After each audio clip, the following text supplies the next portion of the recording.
ayaa waxay isugu soo baxeen magaalada Oodweyne iyadoo dadkaasi ay ka soo horjeedaan golaha deegaanka xubnihiisa oo ay ku eedeynayaan in waxyaabihii laga rabay in ay qabtaan ay ku guul dareysteen. warkan waxaa magaaladaasi nooga soo diray wariyaheena Bashiir Ibrahim Maxamed. laaran ayaa maanta ka dhacay magaalada Oodweyne barnaamijkaas oo dadweynuhu sida ay sheegeen kalsoonida kala noqonayaan golaha deegaanka Oodweyne. dadweynaha Oodweyne ayaa ku soo wareegay magaalada iyaga oo sita boorar kuna dhawaaqaya erayo kulliga xildhibaanada golaha deegaanka Oodweyne. ugu dambeyntii barnaamijyaashaasi waxay isugu soo urureen xarunta maamulka Oodweyne halkaas oo ay dadka kala hadleen mas'uuliyiin ka socota xukuumadda, odayaal, aqoon-yahano iyo waxgaradka Oodweyne. ugu horreyn waxaa halkaa barnaamijyaasha kala hadlay Caaqil Mataan oo ka mid ahaa odayaasha Oodweyne waxaana hadaladiisii ka mid ahaa dadweynaha reer Oodweyne waxaanu uga cabanaynaa oo u sheegaynaa inaanu xilkii kalsoonida ahaa ee aanu u dooranay hawtanka degmada Oodweyne inaanu kala noqonnay waa kala noqotay kuwa oo maanta oga bilaabay taariikhda tahay 2010kii qaban sidaa daraaddeed baanu kalsoonidii kala noqonnay waxaanaan ku wareejinay maamulkii gobolka bada saabka gobolka inta dawladda cudi soo dooranayso. wassalaamu calaykum waraxmatullaahi.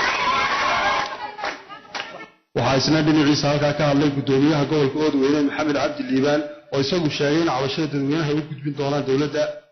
idinku aad u mahadsan mudaaraadkan yar oo kooban ee silmiga ah ee fikradiina ku dhiibanaysaan waan idinka gudoonnay.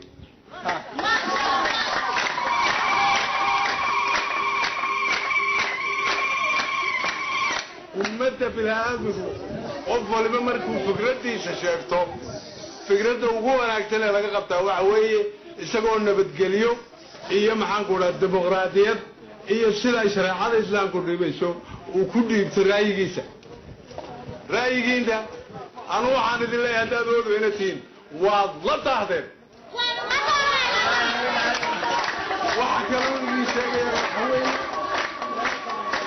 golaha deegaanka sharci baa lagu doortay idinkaa doortay aad doorataana waynu ognahay siday ku soo baxeen. dad la xulay ma ahayn axsaabta ay noo soo qabatay waynu ognahay dalka gebigiisaba golayaashii deegaanka la doortay dhibaato mooyaane wax weyn ay tarin ma jiraan. haddee waxaan ku soo ururinaya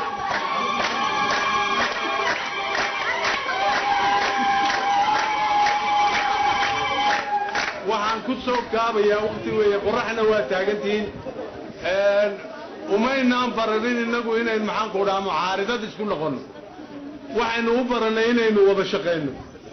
waan filayaa iminka waa sanadkii 7 bay golaha deegaanku jiraan.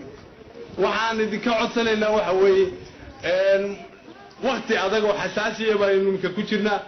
waqtigaa xasaasigaaynu ku jirnaa awalba waynu iska samiraynay waqtigaana samiraynu isku dhaafinno. magaalada Oodweyne xarunta gobolka Qaadmaayo waxay 5 kiiloomitir ka xigtaa galbeed magaalada Burco. dadweynaha fara badan ayaa maanta barnaamij sameeyay iyaga oo ku muujinaya dareenkooda ay kaga soo horjeedaan golaha deegaanka magaalada Oodweyne.